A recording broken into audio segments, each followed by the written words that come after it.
So at my current placement, I'm in a third grade classroom, and it is clear that area causes many struggles for students.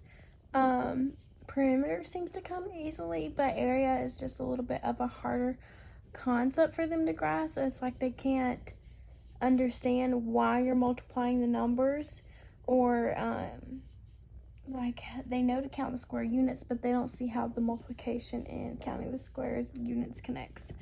So I would do a variety of activities as mentioned in the text.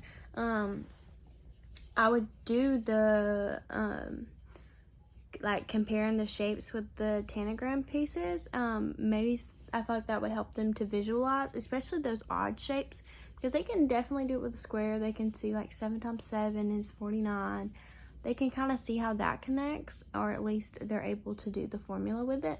But with those odd shapes, they're like, where do I divide this at? This doesn't make sense. Like, so that can be a little bit difficult for them. So maybe seeing that shape could be like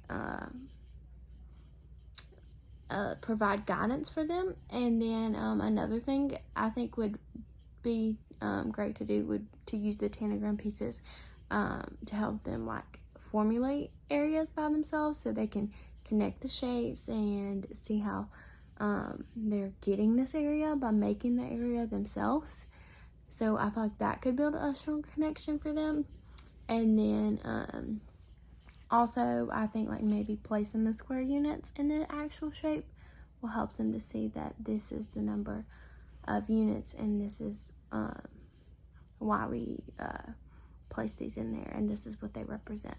Because when they just count them, it's not like they can't see the connection. They're not visualizing it. So maybe if they're placing the actual pieces, it's creating that visual connection to how the two correlate. So if I was to do, obviously I would want to do a variety of these activities in class, just because a lot of the students seem to struggle with area, but a lot of the students have different ways that they learn best, or different ways that it's going to click for them.